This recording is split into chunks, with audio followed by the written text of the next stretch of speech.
What is going on, everybody? Welcome back into TTP Sports and the Flyers. Much needed bounce back. Thank God they come home back to the Wells Fargo Center after that, very frustrating loss last night against the Washington Capitals, where they go up 2-0 and they just completely collapsed the rest of the game, allowing 5 straight goals to the Capitals to lose that game. And especially with how very crammed packed the Metropolitan standings are. That was a very huge loss in terms of standing, and everything there with the Metropolitan Division and the playoff seeding. So, yeah, it was a very frustrating loss last night. But the boys responded, and they got themselves a much needed 2 points in regulation, which is always important. And hey, backup goalie in the net, Felix Sandstrom. I'm sure we were all insanely nervous with him going in the net tonight, because we were just all thinking to ourselves, just don't be as bad as Cal Peterson was. Don't be as bad as Cal Peterson was in net when he had to go in the crease. That is all we would ask for. And thankfully, Ersson was pretty solid. Not Ersson, Sandstrom.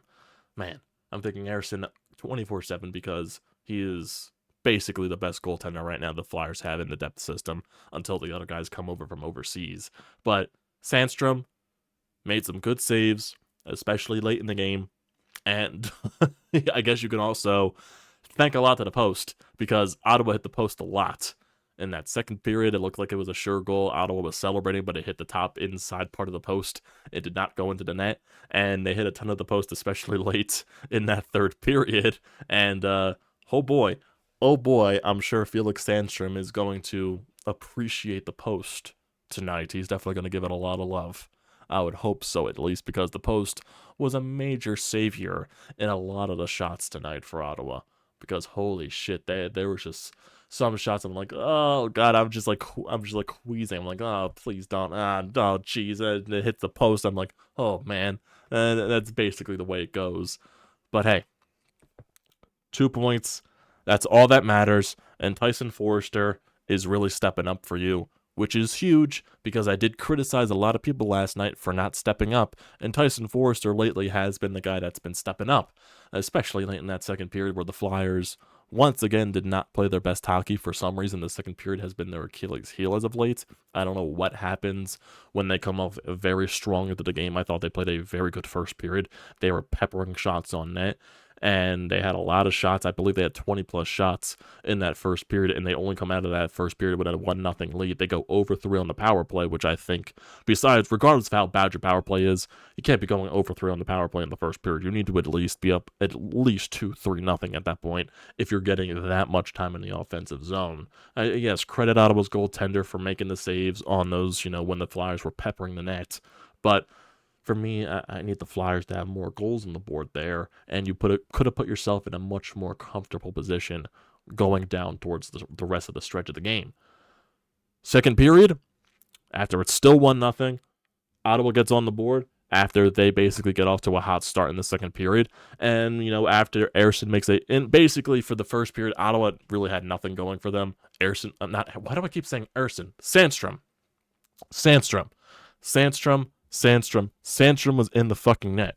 Sandstrom wasn't really tested that much in the first period. I believe he only faced like 4 or 5 shots. So I'm also like kind of nervous in myself. Like, oh god, he wasn't really tested in that first period. How is he going to be the rest of the game once Ottawa, eventually gets into it? Especially that the Flyers only had a 1-0 lead coming after the first period. Well, Ottawa tested him a lot more to start the second period. Did make a nice glove save, but then there was one goal, the Vladimir Tarasenko goal. It was just, you can't allow that. Can allow that on a weak backhander. I don't care if it's Vladimir Tarasenko. I don't care if it's any type of good goal scorer in this league. Can't be allowing that type of goal on a weak backhanded shot. You just can't be doing that. And it's a 1-1 game. And Ottawa, for most part of that second period, really did take control. The Flyers did find a way to get their legs in the later half of the second period, and it turns out in the later stage of the second period, in the final minute actually, where you win a face-off in the offensive zone, Scott Laughton against Claude Giroux, and I wasn't expecting anybody to beat Claude Giroux in the face-off circle tonight, but Scott Laughton did in that situation, and the puck stays right there in the left circle. Tyson Foerster walks up to it, just rips it. Just basically rips it, because why not at this point? We're in the later stages of the second period. It goes in. It goes in, just wires it into the net. And hey, 2-1 lead. And then Tyson Foerster gets right back out there on the ice because I'm sure Torts was giving him, a little bit extra oomph there after giving the team the lead. Gets a breakaway and then draws a penalty shot. And then, you know what? Tyson Foerster scores on the penalty shot. So he had 2 goals in a span of what? I would say 40 seconds at that point, at least 30, 40 seconds or something like that, because it was very in quick succession. And hey, there was also another stat after this goal, the second goal in the penalty shot that Foerster scored. Apparently, the Flyers broke an NHL record for most penalty shots scored in a season with 5. So the Flyers are actually on a good side of history for once. Shocker. Flyers are 5 for 5 on penalty shots this year. I would never expect that to be the day. I would never have expected that. But hey, doesn't matter how you do it. They just, if you do it. That's basically how it is. Doesn't matter how much. Doesn't matter how you do it. It's how many you get. So, hey, 5 penalty shots goals on the year. Take that any day of the week. And Tyson Foerster really stepped up for you in that later stage of the second period. And it basically shifted what the rest of the game was going to be. Flyers in the third period, they definitely had some chances. Really was playing more of a shutdown third period. They were very undisciplined, though. Had to kill off a 4-minute major, and then directly after that, they kill off a 2-minute major. And then they go on a power play, and then Farabee takes the penalty right on the power play, where the ref kind of with a ticky-tacky penalty. There were some penalties that shouldn't have been called in this game, especially that Farabee one. They only called that penalty because he broke the stick. It wasn't really slashing, just the stick happened to break. They were more leaning on each other, and for some reason, the ref just decided to call the penalty. I don't know what it is, but, that's basically it there. Not the biggest fan of the NHL referee in the past couple of days in Flyers games, just being a little bit honest there. They missed a couple of penalties in the last night's game, and they were kind of ticky-tacky in today's game. I'm just going to be honest with you. But third period, basically, after killing off so many power plays, Flyers survive, but after also a lot of posts, because like I like to remind you, Ottawa hit a lot of posts in tonight's game, and Felix Sandstrom came up big, but the lone goal that Ottawa scores in this third period comes with a little bit under 2 minutes left in the period. Broken play, basically right off the end of a power play. Ottawa empties their net and got a play in the slot. Guy whiffs on the puck, and it bounces right over the Shabbat, who's wide open on the right circle, and just wires it past into the open net. Sandstrom really had nothing he could do on that situation. It was just a broken down play.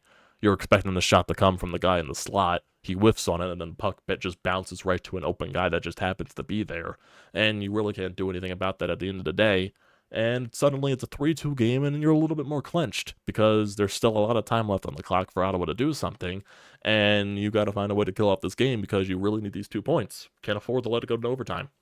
Cannot afford to let it go into overtime and only getting a point out of this game. So you had to find a way to shut it down in regulation, and the Flyers did. Held some time in the offensive zone. Ottawa brought the puck back down again. They hit the post a couple of more times because that was just the luck of Ottawa tonight. And Cam York ends it off with like 0.8 seconds left in the clock into the empty net. So clears it off for a 4-2 Flyers victory. And much needed bounce back. Much needed bounce back after last night's fiasco. And it also does help a lot because the Devils, they lost last night in Anaheim. If anyone saw the ending of that game, that was just crazy, where they're going up against Anaheim. They're peppering shots on net. The Anaheim goaltender makes 50-plus saves. Jack Hughes gets a penalty shot in the final 2 seconds of regulation to try and tie it up, and he doesn't even get a shot on net. And Anaheim's goaltender is just shoving it in the face of Jack Hughes, basically, making that 50-plus save performance. We'll take that any day of the week. We'll definitely take that any day of the week. Get yourself a win after an opponent loses that's trying to catch up to you in the standings, especially now that you're getting closer and closer to this gauntlet that's upcoming, because it's one more game against St. Louis on Monday, and then the gauntlet basically starts on that Thursday against Florida. It starts right then, and it's definitely going to be a very stressful time for Flyers fans. I'm sure it is, and we're also getting very closer and closer and closer towards the trade deadline, so there's going to be a lot of stress, there's going to be a lot of anxiousness, but yeah, I was definitely more on the nervous side about yesterday's game, but we'll wait and see where it goes. Sandstrom definitely gave me a little bit more confidence that he's going to be better than Peterson. Like I said, I think anything at this point could have been better than Peterson. I'm not sure how he's going to favor, especially against better competition. But he's definitely going to have to get some time in here. I'm not sure if the Flyers are going to do anything with a backup goalie situation in the trade deadline. I don't expect them to give up assets for that type of position. I just don't, because I don't think that's what Danny Briere and Keith Jones want to do. In terms of the other situations on, Sealer, Walker, Walton, well, Torts did say that in the press conference, apparently, that they're not trading Nick Sealer, so most likely it's going to end up being Sean Walker if he does get traded. And the whole Scott Laughton situation, the Flyers are trading him if they get a good package. That's basically it. If the Flyers don't get a package that they like for Scott Laughton, they're keeping Scott Laughton. That's basically what the case is going to be. But yeah, for Felix Sandstrom, with this other competition, going up against better competition, because there definitely are some back-to-backs in this stretch upcoming, especially in the later parts of March. You got a back-to-back at the end of March. There's definitely going to be stretches. I would assume Ersson is most likely starting, I would say, the entire week next week, from the St. Louis game to the Tampa Bay game. Maybe Ersson gets a time off against the San Jose Sharks. Maybe that's a game for Sandstrom to go in, and then Ersson gets two of the games against Toronto. We're gonna have to see how Torts plays this, because you're gonna have to play your backup goaltender at some point. You can't ride your starter into the ground. I know it's the backstretch of the season. You can't ride your young goaltender into the ground. I just don't see that happening. Just don't see that happening at all. And in terms of standings wise, Flyers got themselves some separation. They're now 5 points ahead of the New York Islanders, who moved up in the fourth place in the Metropolitan Division. Flyers are 32, 23, and 7 with 71 points. 5 points ahead of the Islanders, who have 2 games in hand. They are 6 points ahead of the Capitals, who have 3 games in hand. They're 7 points ahead of the Devils, who have 2 games in hand. And they're 9 points ahead of the Penguins, who have 5 games in hand. So we're going to have to wait and see. We're going to have to wait and see what happens in that course, because a lot of these teams have games in hand, and we're just going to have to wait and see how everything pans out. The Devils keep seeming to fall flat on their face, and for the Capitals, we'll just see how they keep up with their hot streak that they're on. And the same thing for the Islanders. They did shut out, I believe, the Boston Bruins, if I'm not mistaken. So we'll see how they go. We'll see how they continue into the backstretch of the season. So we'll just have to wait and see for that predicament. And in terms of everything else, there's also some news in Flyers country right now that apparently tomorrow the Flyers are going to be because I think tomorrow is the start of the entry-level contract signing period to open for teams that haven't signed any of it, type of rookies to entry-level contracts who are eligible for it.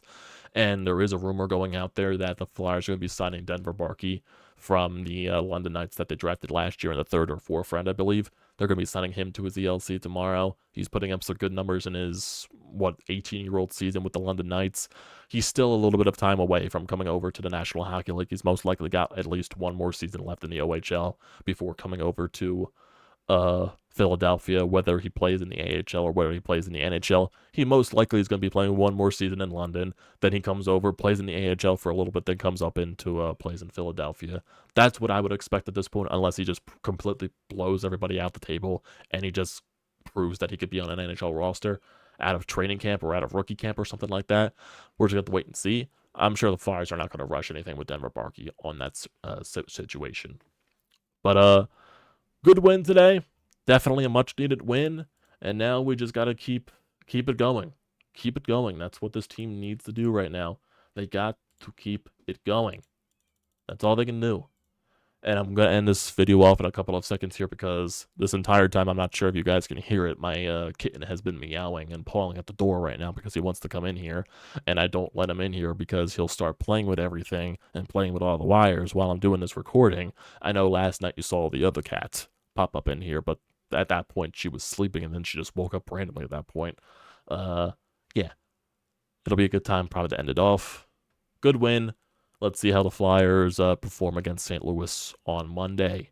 Kevin Hayes coming to town, so we'll see how Kevin Hayes gets a reception. So thanks, guys, for tuning in tonight. Appreciate you one and all. Don't forget to leave a comment in the comment section down below. Don't forget to drop a like. Don't forget to hit that subscribe button. It does me a great deal of service. Also, use the code TTPSPORTS, $20 off the first purchase at SeatGeek. Great deal. Don't pass it up.